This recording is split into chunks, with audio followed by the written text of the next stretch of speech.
Will sinners burn forever? The doctrine of endless burning of sinners is not taught anywhere in the Bible. Nowhere does it say that God will sustain the lives of those who transgress his law. The wages of sin is not merely suffering or torment, but death. On the cross, Jesus paid our penalty for sin by his death. If the penalty for sin was eternal torment, then Jesus could not have fulfilled that requirement and be resurrected on the third day. So, what do you do when you find an occasional expression in the Bible that initially seems to contradict the clearest biblical passages on the subject? There's only one safe course to follow, and that is to always let the Bible explain its own terms. By examining the Bible's own use of a particular expression, you discover the perfect agreement that exists throughout the Bible on the subject. Some people are misled by the expression unquenchable fire. This term is used in Matthew 3:12, where it says, "Whose fan is in his hand, and he will thoroughly purge his floor, and gather his wheat into the garner, but he will burn up the chaff with unquenchable fire." And also in Mark 9, verses 43 to 48, which say, "And if thy hand offend thee, cut it off. It is better for thee to enter into life maimed, than having 2 hands to go into hell, into the fire that never shall be quenched. Where their worm dieth not, and the fire is not quenched. And if thy foot offend thee, cut it off. It is better for thee to enter halt into life, than having 2 feet to be cast into hell, into the fire that never shall be quenched. Where their worm dieth not, and the fire is not quenched. And if thine eye offend thee, pluck it out. It is better for thee to enter into the kingdom of God with 1 eye, than having 2 eyes to be cast into hellfire, where their worm dieth not, and the fire is not quenched." And lastly, in Luke 3:17, where it says, "Whose fan is in his hand, and he will thoroughly purge his floor, and will gather the wheat into his garner, but the chaff he will burn with unquenchable fire." Does the fact that the fire is unquenchable mean that sinners will burn forever? Well, let's ask the Bible to show us an example of this kind of fire. Through the prophet Jeremiah, God prophesied that if his people would not hallow the Sabbath, Jerusalem would be burned with fire which shall not be quenched. In Jeremiah 17:27 it says, "But if ye will not hearken unto me to hallow the Sabbath day, and not to bear a burden, even entering in at the gates of Jerusalem on the Sabbath day, then will I kindle a fire in the gates thereof, and it shall devour the palaces of Jerusalem, and it shall not be quenched." So that prophecy of Jeremiah 17:27 was fulfilled, and we see its fulfillment in 2 Chronicles 36:19-21, which says, "And they burned the house of God, and brake down the wall of Jerusalem, and burnt all the palaces thereof with fire, and destroyed all the goodly vessels thereof. And them that had escaped from the sword carried he away to Babylon, where they were servants to him and his sons until the reign of the kingdom of Persia, to fulfill the word of the Lord by the mouth of Jeremiah, until the land had enjoyed her Sabbaths. For as long as she lay desolate, she kept Sabbath, to fulfill 60 years."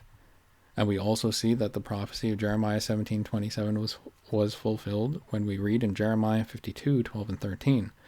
"Now in the 5th month, in the 10th day of the month, which was the 19th year of Nebuchadrezzar, king of Babylon, came Nebuzaradan, captain of the guard, which served the king of Babylon, into Jerusalem, and burned the house of the Lord, and the king's house, and all the houses of Jerusalem, and all the houses of the great men burned he with fire." But notice that although the fire could not be quenched, the fuel was consumed. In Isaiah, we read that the wicked will burn together, and none shall quench them, in Isaiah 1:31, which says, "And the strong shall be as tow, and the marker of it as a spark, and they both shall burn together, and none shall quench them." Yet the same chapter explains that they shall be consumed, in Isaiah 1:28, which says, "And the destruction of the transgressors and of the sinners shall be together, and they that forsake the Lord shall be consumed." Did you know that the Bible has also recorded for us the example of a time when eternal fire was used? In Jude 1:7 it says, "Even as Sodom and Gomorrah and the cities about them in like manner, giving themselves over to fornication, and going after strange flesh, are set forth for an example, suffering the vengeance of eternal fire." The story is recorded in Genesis 19. According to this example, how thoroughly does eternal fire burn things? Well, the answer can be found in 2 Peter 2:6, which says, "And turning the cities of Sodom and Gomorrah into ashes, condemned them with an overthrow, making them an example unto those that after should live ungodly." The Bible indicates that those involved in the final conflict against God will be tormented day and night forever and ever, according to Revelation 14:11 and Revelation 20:10.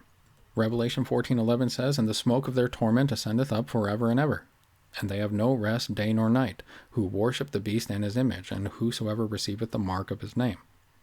And Revelation 20:10, which says, "And the devil that deceived them was cast into the lake of fire and brimstone, where the beast and the false prophet are, and shall be tormented day and night forever and ever." So the question is, how long in the biblical sense of the word is forever and ever? Are there any biblical examples of this measurement of time? Here's one. In the Jewish economy, all Hebrew servants were released every 7th year. But if one should choose not to leave his master, it says, "His master shall bore his ear through with an awl, and he shall serve him forever," in Exodus 21:6. Obviously, forever here would only mean as long as he lives. Here's another example. Hannah dedicated her child Samuel to the Lord and took him to the house of the Lord that he might there abide forever in 1 Samuel 1:22. She clarified the meaning of her words in verse 28 by saying, "as long as he liveth." The term eternal punishing is not found in the Bible. However, Jesus did speak of everlasting punishment in Matthew 25:46, where he says, "And these shall go away into everlasting punishment, but the righteous into life eternal." So, do you know the difference? What is the punishment for sin? It says in Romans 6:23 that the wages of sin is death. This is an everlasting death. The scriptures clearly foretell the fate of the wicked, whose end is destruction in Philippians 3:19. Everlasting destruction in 2 Thessalonians 1:9.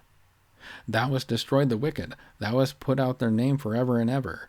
O thou enemy, destructions are come to a perpetual end, and their memorial is perished with them." You see that in Psalm 9, verses 5 through 6. This is the second death, according to Revelation 20, verse 14. The Bible is very clear on this subject, and see the verses on the screen to see what I'm talking about, and pause if you need to. This has been part 3 on our 7-part series on hell, and I hope and pray you were blessed by what you watch here today, and that you'll stick around for the rest of the series. God bless.